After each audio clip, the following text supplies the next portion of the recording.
Okay, I suppose first off I have a bit of explaining to do. Okay, before that, welcome back to Phantasy Star Online 2. Yes, I know, it's been 3 weeks, and that was not the original plan. So, I guess for starters I should explain that with the, I guess you could say, sort of soft ending of PSO2 and sort of the beginning of New Genesis, I had a lot of stuff I wanted to do in the games, in both games, honestly. Now that I've done that, I should have a bit more time. The other thing that happened during that period was that I finally got a job. So I'm only working like 15-ish hours a week, so it's not, I'm not like, it's not like a full 9-to-5 job where it's just going to take all my time away, but it is still taking some time away. So just be aware that I have other things to do now. I won't be able to upload videos like as frequently, but it shouldn't affect things like too much. I don't think it will. So in that regard, should be alright. Other than that, I don't think of anything to say, so I guess let's get into what we have on screen in front of us at the moment, which is Armada of Annihilation Interception. So there's technically two versions of this mission. There's one where the fight ends with a more like a giant robot thingy named Dimmel Duminus, I believe. I believe that's his name. It might be Dimmel Duminus. Or Dimmel Dumina. Dimmel Duminus. That's what we're going with, Dimmel Duminus. He's sort of a giant robot thing. You'll see him at the end of the mission. And this is a 3-stage sort of thing. So what they do is, you'll have stage 1, you can do that for 10 minutes. You do sector 2, well, not stage 2, sectors. They call them sectors. So this is sector 1, we'll be doing that for the next 10 minutes, then we'll do sector 2 for another 10 minutes, and then sector 3, which is actually the boss fight. That will take place, well, you can do that for 20 minutes, but you can do it once. So theoretically, you can do these missions as many times as you want while the sectors are still active. So you can see a little timer on top of the screen that's telling you how long we have left. And then once that ends, you move on to sector 2, you do that mission again, and so on and so on and so forth. And you can, so we have quest points that we're earning on the, just below the mini-map, as well as an overall time limit for the mission. Simple stuff. The quest points are mainly used for titles, and I believe they might also determine your ranking. I'm not 100% sure. Because you get like a total ranking at the end of the whole urgent quest. Armada of Annihilation Interception, excuse me, is definitely one of my favorite UQs. It was one of the first ones I did. Dimmel Duminus is actually still one of my favorite bosses, just in the game in general. However, the other version of this quest, which I did it a number of times, I just never got around to recording it, because, spoiler alert, I actually have quite a few videos on the way, so it should be fine in that regard for a while. And, okay, so what you saw there was, there are these ships that come over the ship, and they basically shoot you with a bunch of bullets, and they're very annoying because they're very difficult to dodge, and usually what you're focusing on is the stuff in front of you, so you don't see these guys just come flying over and they bombard you with a million bullets that do, if I don't outright kill you, you pretty much have to use a trimate just to get back to full health. The only advantage is in this quest, they just automatically revive you after 5 seconds, so it doesn't matter too much. For the most part, it is still very annoying, just getting randomly one-shot by people. So, I was just saying, alright, so the other version of this quest, which is the one where you fight why am I keep saying creature? What is my deal? You fight a giant flying robot guy named Nemesis Angeles. Nemesis Angeles I used to absolutely despise for quite a while until I discovered, hey, I can just press tab and target things, and that's really easy. Because I learned, as many of you may be aware, a lot of my third-person combat skills from Monster Hunter World specifically. And there's me getting one-shot by the stupid chips again. So, in that game, tab targeting was pretty much useless. Like, you basically never wanted to use it. It was so worthless as to be basically useless. In this game, there's actually some instances where tab targeting can be very helpful, especially for a lot of bosses that like to jump around a bunch. Shiva comes to mind, and you'll actually probably see me use tab targeting when we do the Shiva fight, which I do have a recording of, what is it called, Armada Interception Final Lament. which should be coming out in the next few days, assuming I don't get lazy again. But what was I saying? Okay, there's Nemesis Angulatus is a lot better with tab targeting. He's definitely better. And the mission before him, which is basically involves you running around destroying a bunch of these. You see those battleships around you, basically destroy 3 of those. It's a pretty cool fight. It's a pretty enjoyable little mission before you get to him. However, fighting him directly is very annoying. He is much faster than you are, he hits much harder than you are, and he has about 1,000,000 tracking attacks. So, basically you're sort of just constantly diving all over the place, trying to avoid getting hit by the 30 different tracking missiles and tracking lasers that he's throwing out. And of course, he's quick as hell, and he has one attack in particular that I absolutely loathe. It's this stupid. It's sort of like Morning Mistweaver, which is one of the katana attacks where he just flies around slashing everywhere, making these giant sort of, I guess, slashes of energy just absolutely everywhere, and it is one of the most annoying things to have to deal with in the entire game. It is so infuriating, just getting randomly one-shot by him for seemingly no reason. And you may have noticed there's some new enemies on screen. These are the Photoner Enemies from Episode 6 specifically. Episode 6 is probably my second favorite, second favorite episode out of the bunch. And so the mission, the Sector 1's pretty easy. It's just kill some stuff. Basically, that's it. Sector 2 gets a bit more interesting, which we'll see that coming up in just one moment. But yeah, Photoner Enemies from Episode 6. I do actually like them quite a lot. I like their aesthetic, and I think they do a good job of covering up a lot of PSO2's, I guess, engine deficiencies. It's an old game, and it's, I guess you could say, very apparent that graphically it's just not up to what's available today. New Genesis is actually very good, but it looks very good, at least. But yeah, this is a game where, like, you can tell about when this was in development, but because the main way you can tell is obviously the lighting is just not that good, and the other thing is that the game does not render circles very well. They're very blocky, you could say. You can sort of tell if they're kind of. You can see the polygons pretty easily, is what I'm trying to get at here, and the way they sort of get around this with the Photoner Enemies is to make them all very sharp and very angular.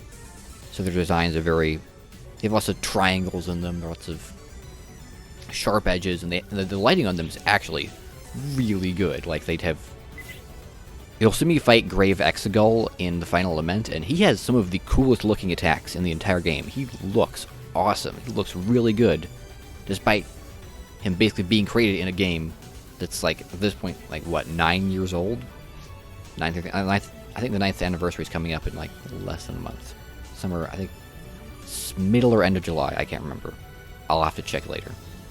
But yeah, so, again, those armies actually look really cool, and I think if I was going to rank the episodes, Episode 6 would sort of be in the really high up tier alongside probably Episode 3. It's probably my favorite too. Then probably right behind that is, sorry, not Episode 2, Episode 3, sorry. I know, Luther fans, you really like Episode 2, but I thought it was pretty good, just not super good. It's probably, if I had to rank them, I'd probably go Episode 3/6, because I honestly can't decide between them. Episode 2, Episode 5, then Episode, I guess 4 just for the insanity, and then Episode 1 last. Sorry, I just didn't find it that interesting. And the main reason, I guess, why I've been thinking so much about. So, okay, I'll tease you for something I've been kind of working on in the background. So, in the morning before I go off to work, I've been trying to listen to as much of the PSO2 soundtrack as I can. I'm currently most of the way through Volume 3 of 10, so I have a ways to go. But I may be able to incorporate that into a project I've been wanting to do ever since I finished the story. So, you might see that coming out over sometime in the next, I don't know, It may not be out before the end of the year, so I'll say that much. Just, I am working on something, potentially. Maybe it might never see the light of day. There isn't that chance, but hopefully it will. I think I have a really cool idea. And yes, you can see why I absolutely hate the little flyover ships. They just getting randomly one-shots is never very fun. Surprisingly enough, I know. And yeah, you can see I'm using the Gunblade, which, I developed quite the loathing for the Gunblade during the leveling process, because one of my goals towards the end of PSO2 Classic, as I'm calling it now, or as everyone seems to be calling it now, was to basically, I guess you could say, well, not basically, just literally to level every single class to the 100, which was sort of my goal. And I did eventually get there. However, I did not like the spellcasting classes, blah. So that means basically Summoner, Attacker, and Force. I really just didn't want to, mess with their stuff. I just found it really clunky to use, so I ended up playing the Gunblade a whole bunch, and that was fine until but generally speaking, the more you play the Gunblade, the more you start to notice its shortcomings. It has kind of bad mobility. The attacks aren't very easy to cancel out of.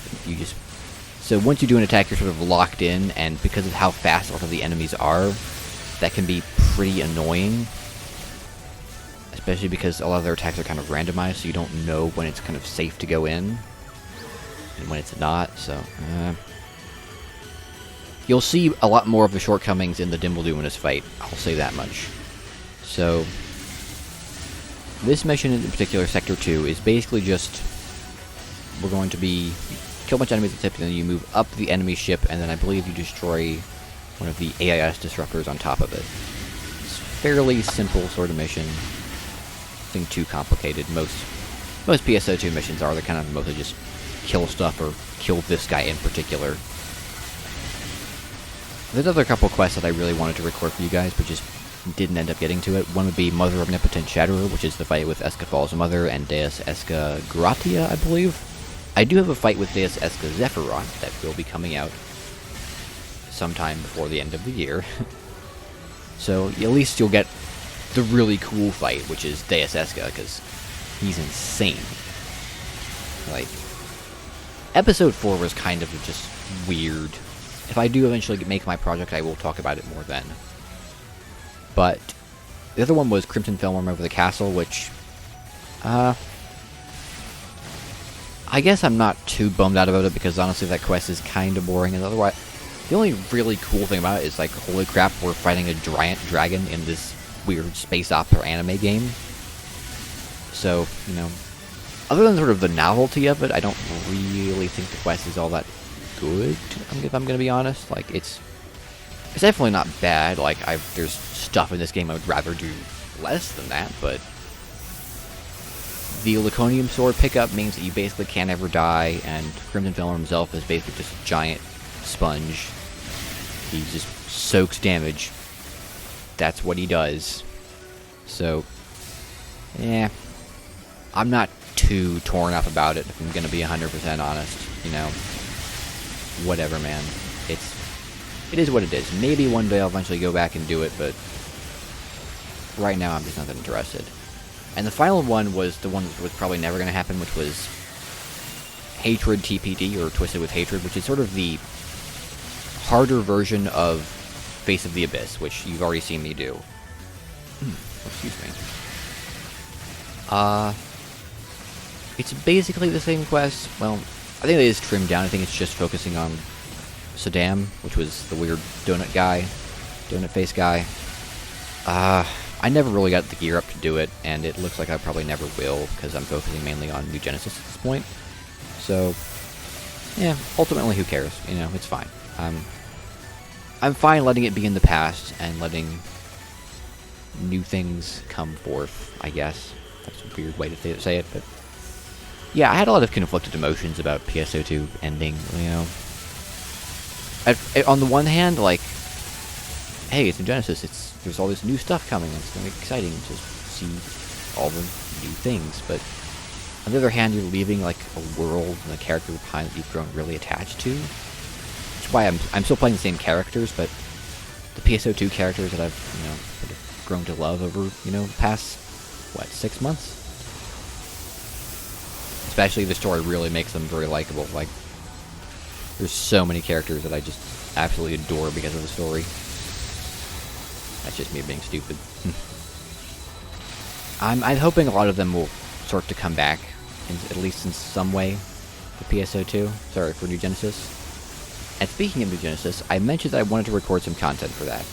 So I didn't know when the game was coming out, before it released, I didn't really know what, I guess, was the, I guess you could say or the stuff I could potentially record was going to be. That's what I meant to say.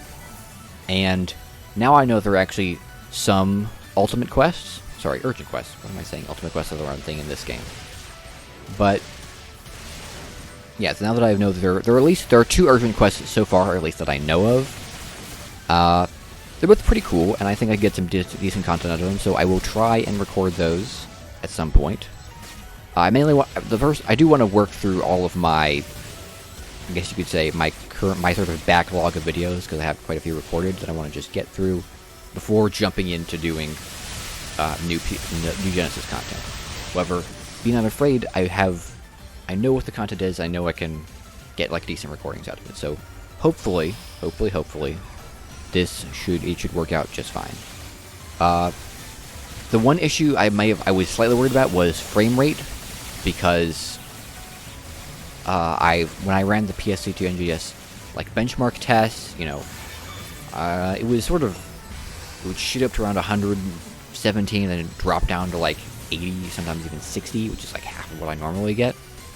But from playing the game for like, I don't know, what is it, been like 50 odd hours now, probably more than that, maybe a bit less, who knows. But after playing the game, I've had very consistently good frame rate. Like, I haven't noticed any like really bad frame drops that don't seem to be tied to just general lag. So I think I should be able to record and get a very good quality recording out of it fairly easily, so don't worry about that. The first time I did a UQ, my Discord ended up getting hacked. I ended up getting yeeted off of PSO2 Fleet, which was fun. They're still sorting that out, so I just gotta be patient. So that was interesting, but now that the point is I have some. There will be content coming in the future. And I guess the other thing I want to talk about is Monster Hunter. I'm pretty excited. Well, I should be. Obviously, I haven't been playing Monster Hunter recently, or even like basically like in the last month or so. I've just been focusing purely on PSO2 and New Genesis. So it is unlikely, I will say, that I go back to doing Monster Hunter content soon. Games sort of come and go in cycles for me, so sometimes I'm really interested in something and I want to play it a ton, like what's happening now with PSO2. And sometimes I just, not really that interested. And so I don't really feel like playing it. And that's sort of where Monster Hunter is right now for me. I mean, I know I'll enjoy the game, but I just don't really feel like getting into it at the moment. So, not really my... I'm just not feeling it at the moment. That's really all I'm saying. There's a lot of cool stuff that I want to do, and I was really excited when I saw they added Valstrax in, because he's probably my favorite monster that I haven't fought yet, and I really want to fight him eventually, so I'm definitely excited to get back into it when eventually I get around to like feeling like I really want to get back into it. So I guess I'll just say I will be back at some point, just not now. And now, perfect timing, we are about to fight Doomulduminus. As you can see, he is a big robot man, so he's going to clamp himself onto the rails of the ship and prevent us from getting in. So we got to get up close. And so I believe he's going to do a couple attacks here, but eventually he's going to let's wait for it. So basically the way you beat him is that he's got 4 arms, 2 cannon arms and 2 lasery shooty arms. You'll see them in a bit. And you're going to destroy all 4, and then he's got sort of, I guess, like his clamping legs. You destroy all 4 of those, and then, okay, so he's going to back away a bit. And then we get to the AIS Vega. So this is, I believe, the first time you're seeing the Vega. It's basically the better version of the regular AIS, which is... You're going to see me record... I've recorded a Battleship Yamato video, and you're going to see how bad the regular AIS is, because it is one of the most annoying things to control, and I'll talk more about it in that video. But for right now, all you need to know is that the AIS Vega is basically the space-faring version of the regular AIS, which is meant more for kind of ground combat, sort of. Again, you'll see when I get to that. It's got a sword, it's got tracking missiles, it's got a little gun. Overall, it's pretty fun to play around with, but it's not. I don't hate using it, especially. It's a lot better with tab targeting, which I didn't figure out until, like, I don't know, maybe a week after I recorded this, so I'm basically just kind of spamming the tracking missiles. By the way, you don't have to use it for very long in this mission. You use it for the entirety of the Nemesis Angeles mission, which is part of the reason why I hate that mission, because it's not, like, they're not... well, it's definitely better than the regular AIS. It's not great either. It can be fun, and it's really fun when you do, like, the ship combat, you're blowing up the battleships. But when trying to do, like, a boss fight, like, the lack of total control over your movement really does start to show very, very, very clearly. Like, it becomes very apparent quite quickly that this is just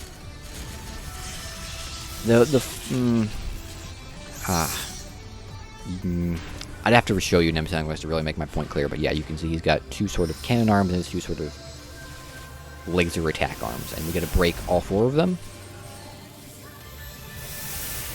The one thing I will say, though, is that he has one of the best boss themes. Well, they both do. They use the same theme, which is All Arcs or Battle Stars, which on YouTube it's mysteriously one of the big uploaders has mysteriously mislabeled it as Divers to Constellated Sea, which is actually just the theme for Sector 3 in general, primarily Nemesis Angeles, although you do hear it very briefly in this mission, basically right before this. And someone actually tried to tell me that, like, New Genesis's music is so much better than PSO2's, and I'm like, clearly you just didn't listen to the soundtrack, because have you heard this song? It's amazing, and it's not even, like, the best one, or, like, even close. There's some really good... This game has some disgustingly good music, as I think I have probably said about 1,000,000 times at this point, and this is just like, hell, I hate Battleship Yamato, again, you also want to get there, but his theme, Borderless, is really good. Like, even the bad bosses get amazing music. And I've been listening to the soundtrack before I go to work every day, and usually when I go into work and when I come back to work, I try and listen to a few songs from the soundtrack, and I'm slowly working my way through, and there's some really good stuff in there. For a free game, this has some amazing music. Like I've said 1,000,000 times. So, yeah, right now pretty much we're just trying to kill Dimmelduminus, and, you know, just basically break all his arms, and then once, I believe you break a couple, he'll start pulling up his sort of legs that are inside this little ship, and then we'll get to destroy those. I believe there's 4 of them. And then once we destroy all of those, we close his core, and then pretty much it's just to beat him till he's dead. And this is the mission where I think the failures of the Gunblade's sort of, I guess, lack of really good mobility start to show quite clearly. Like, it becomes very apparent that this weapon is just Now, Luster actually makes it pretty fun. I ended up playing Luster a bit, which is the last class they ever added, and it was pretty broken. I'm going to be 100% honest. It's one of the most broken classes out there, and I really didn't like playing it, so, Found it kind of boring. Yeah, this is his sort of weird DPS check, where you have to destroy all 3 of these shields, and honestly, very few people seem to be able to make it past this stage. Like, I've seen like a couple groups make it, and usually that's what happens. That, basically. Alright, now he's brought up his little side things, and we can destroy those. So then, get in pretty near to the end of this thing, so pretty much right now it's just a sort of big... Yeah, that was just a failed dodge. Yeah. Again, this is the mission that showed me how bad the Gunblade's movement is. Like, I knew it wasn't great, but this one really exposed a lot of the flaws. So, you know. But yeah, this is still, with a good movement weapon, trust me, this boss is amazing. He's got an amazing theme, just the atmosphere, like, the fight in general is really good. Like, I really liked this one, but, again, the Gunblade movement really makes this one kind of stink. So, I do wish I had recorded a version of this fight where I had, like, a really, I guess, I played a lot better, and honestly, I was using a better weapon, but sorry, but this is all I got, so you're gonna have to suffer with me, because trust me, this is about as painful as it is for you as it is for me as it is for you. Bleh, I can't speak still. But yeah, not really much else to say anymore. I mean, other than that, we're just kind of trying to burst this guy down. Next up, I believe, is going to be Final Lament, which should be coming out hopefully in the next couple days, if not sooner. This is painful. This is painful to watch. But yeah, Final Lament is going to be... there's some similarities. It's another Episode 6 mission. So, enjoy that, I suppose, when it comes out. Other than that, I think I've got, after that, I think I've got a couple more videos. I think, yeah, 2 more videos of PSO2 that'll be coming out hopefully by the end of the month. And then I'm going to be recording the 2 New Genesis missions. And after that, I'm going to pray that by the time I get there will be some new content for me to record, because that's the last thing I have recorded, basically. That's all the stuff I know I can record for PSO2. Because I know the next content update isn't going to be coming out until winter, which, if you can't guess, is a ways away from right now. So, ultimately, I don't know how I'm going to tide myself over in terms of content. I might be finding that project might be coming out sooner than I planned. Let's just say that much. So, you know, you might look forward to that. If it does become necessary, I will, you know, I'll probably talk about it closer to when that actually becomes a possibility. So, again, don't sort of like expect anything for now. But if I do have to like fish out some new content from somewhere, that's probably where it'll come from. Or, you know, who knows? Maybe I'll just get really lazy. But yeah, we're pretty close to the end at this point. We just gotta get a little horn. Gotta kill him. That's pretty much of this. There isn't really even like you could say, I guess, like a DPS check like there is with stuff like Deus Ex Gratia, or like, which again, I'll show you when it comes up. This is more just kill him, beat him up, smash his little horn. Pretty much all that's going on here. And pretty soon he will explode. The kind of final cutscene will play, and there we go. We get this last little cutscene. Just blast him, blow up the whole ship, and then use the recoil to get out of there, and there you go. That's pretty much it. I guess I just hope you enjoyed the video. I know it's a bit... the gameplay was a bit rough, but we made it through together. I guess I'd ask you to just like, subscribe, comment, whatever, and I will see you again, hopefully, very, very soon. Have a good day.